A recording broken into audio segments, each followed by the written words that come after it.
નમસ્તે દર્શક મિત્રો, હું છું અરવિંદ સ્વામી અને આપ જોઈ રહ્યા છો કાન ખોલકે સ્વામી ન્યૂઝ ચેનલ. આ એપિસોડમાં આપણે વાત કરીશું મ્યાનમારમાં આવેલા ભયંકર ભૂકંપ વિશે. મ્યાનમાર, બેંગકોક અને થાઈલેન્ડ, આ ત્રણેય દેશની અંદર આજે 8ની તીવ્રતાનો ભયંકર ભૂકંપ આવ્યો હતો અને આ ભૂકંપના લીધે ખૂબ જ ખાનાખરાબી સર્જાઈ હતી. આખું જે ઇન્ફ્રાસ્ટ્રક્ચર છે એ પણ નાશ પામ્યું. સેંકડો લોકોના ત્યાં મોત થયા છે. હજી એનો સત્તાવારથી આંકડો આવ્યો નથી. ઇમારતની અંદર ખંડેર જે થઈ ગઈ છે, ખંડેર ઇમારતની અંદર કેટલાય લોકો છે દબાયેલા છે, કેટલાય લોકો છે લાપતા છે.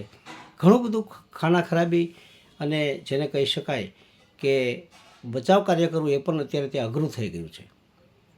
આપણે ભારતે તો ભૂકંપનો અનુભવ કર્યો છે. 2001માં કચ્છ સહિતના આખા ગુજરાત અને મહારાષ્ટ્રની અંદર જે ભયંકર ભૂકંપ આવ્યો હતો એની અંદર સેંકડો લોકોના મોત થયા હતા અને કેટલી ઇમારતો, સેંકડો ઇમારતો છે એ બધી ખંડિત થઈ હતી.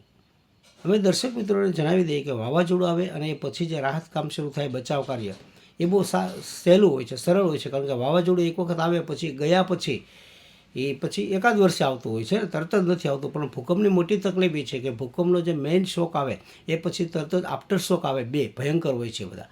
અહીંયા પણ એવું જ થયું. મ્યાનમાર અને થાઈલેન્ડમાં પણ 7.8ની તીવ્રતાનો, લગભગ 8ની તીવ્રતા જ કહી શકાય એવો જોરદાર ભૂકંપ આવ્યા પછી થોડીવાર પછી તરત જ 6.5ની તીવ્રતાનો ભૂકંપ આવ્યો અને એના જ થોડા સમય પછી 4.5 કે 5ની તીવ્રતાનો ભૂકંપ આવ્યો. ઉપરાછાપરી જે 3 ભૂકંપ આવ્યા એની અંદર મોટી પાકી ઇમારતો હતી, 15, 20, 25, 50 માળની, એ બધી જ ઇમારતો છે જમીનદોસ્ત થઈ ગઈ.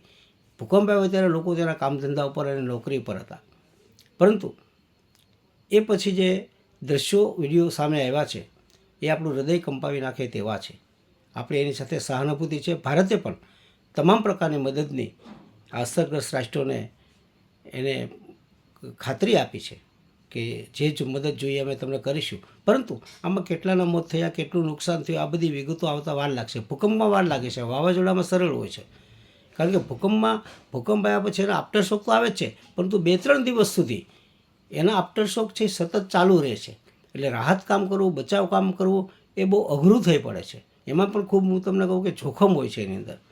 કારણ કે એક મોટી, માનો કે પાકી ઇમારત હોય એ 8ની તીવ્રતામાં ન પડે, એ પછી બીજો ભૂકંપની તીવ્રતા આવી 6.5ની, એમાં પણ ન પડ્યું અને ત્રીજામાં પણ એ ન પડ્યું. પરંતુ એ અંદરથી આખું પોલન થઈ ગયું છે. અને પછી જે નાના નાના આફ્ટર શોક આવે છે, 2-3 દિવસ સતત ચાલુ રહેતા હોય છે, એ આફ્ટર શોકની અંદર એના પાયા હલી જતા હોય છે. અને ક્યારેક તમે ત્યાં સર્વે કરતા હોય છે અથવા તો માણસોને બહાર કાઢતા હો છો કે માલ મિલકતને તમે ખસેડતા હો છો, ત્યારે જ એ ઇમારત છે એ તૂટી પડવાનો સતત ભય હોય છે. એટલે બધા જોખમો વચ્ચે બચાવ કાર્ય કરવું હોય છે એ ભૂકંપ વખતે તો ખૂબ અઘરું હોય છે. આમાં પણ અઘરું થઈ પડ્યું છે. સરકાર પણ અત્યારે, ત્યાંની જે સરકાર છે પણ ખૂબ જેને કહેવાય કે રાહત કાર્યની અંદર લાગી ગઈ છે ગંભીરતાથી. એને આ ઘટનાને લઈ અને ઓછામાં ઓછી જાનહાનિ થાય એવા અત્યારે એના પ્રયત્નો છે. મોટાભાગનું ઇન્ફ્રાસ્ટ્રક્ચર છે એનું નાશ પામી ગયું છે. ભૂકંપના ઝટકા આવ્યા પછી લોકોમાં એક ભયનો માહોલ છવાયો છે. તમે જુઓ, જેને એના વિડીયો જોયા છે, બધા વિડીયોમાં લોકો આમ તેમ દોડતા, આખડતા, એ વિહ્વલ થઈ ગયો હોય, ભયભીત થઈ ગયા હોય એ રીતે આપણને જોવા મળે છે. કોઈ પણ જગ્યાએ, અહીંયા હોય કે ત્યાં હોય, ભૂકંપ આવે. અહીંયા આપણે તો ભૂકંપ બહુ અનુભવ્યો છે ને અમે ભાવનગરવાળાએ તો કદાચ ગુજરાતમાં કોઈએ નહીં અનુભવ્યો એટલો બધો ભૂકંપ અનુભવ્યો છે. 2001માં જ્યારે મોટો ભૂકંપ આવ્યો એ પહેલાં 8 મહિનાથી ભાવનગરમાં સતત ભૂકંપના આંચકા ચાલુ જ હતા.